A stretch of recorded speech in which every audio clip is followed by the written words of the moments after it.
I'm not a prophet of doom, and as I respect God and I respect myself and I respect your trust for me. So if I stand here and I tell you things, especially I'm prophesying, I make sure that I know what I'm saying. I saw something about next year that will make you need this message, because what I saw is going to be a time of turbulence and serious challenge for believers. I'm not a prophet of doom. My teaching grace is enough for me like that. I mustn't prophesy. But if I open my mouth and I tell you something, you just believe it. So don't ignore when you see God bring things like this. He's redeeming the future. There is something he has seen. You see that now.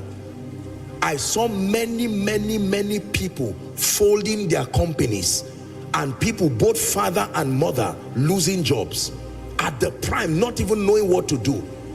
PTA meetings happening and teachers are saying, you cannot drive our children. Why don't you structure the payment? When I saw that thing, my heart, I said, God, what is the meaning of this?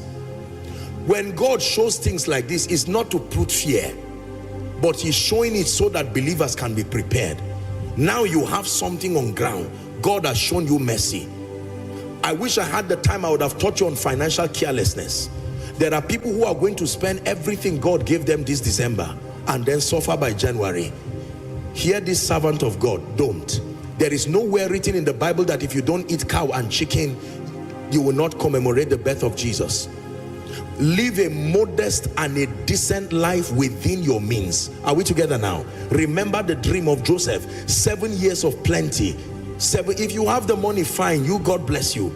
But for many of us, who, especially those that the year has been rough, there is a mindset people have that once it is Christmas, burn everything you have, finish all the money, live a fake and a false life, carry your family and go around the world, and then return back and suffer. That's not a wise bargain.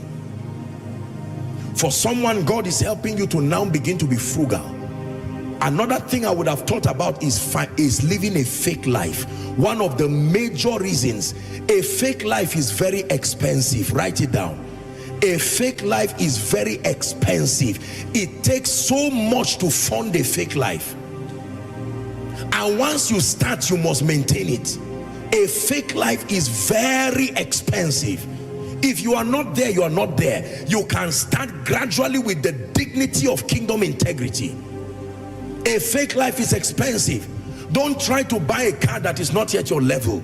Don't try to go and live in a house that is not yet your level. You are living in a house that you are owing 3 years rent now. You can't pay back. It's a sign you are not yet there. Get out of that place and look for a decent place.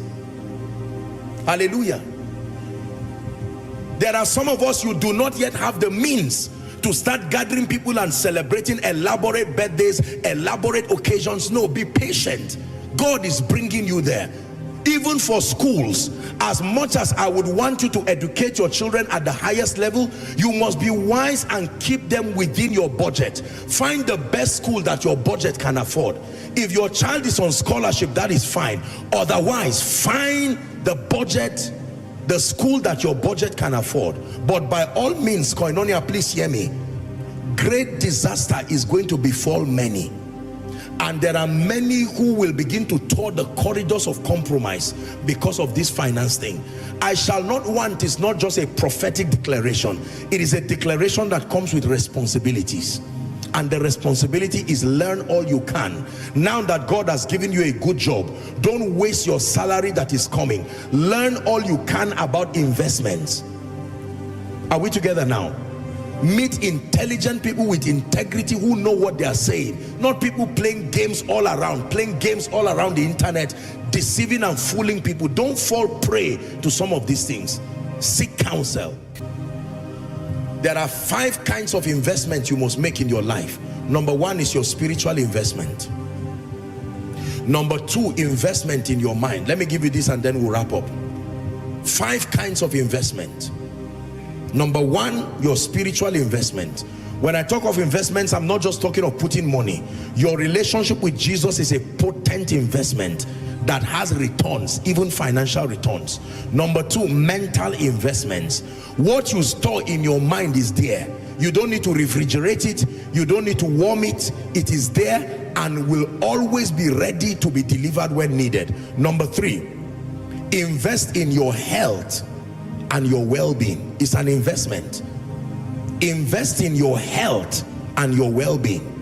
It's often said that people deteriorate their health to make money, then they use the money they have made to now maintain their health that is now deteriorated.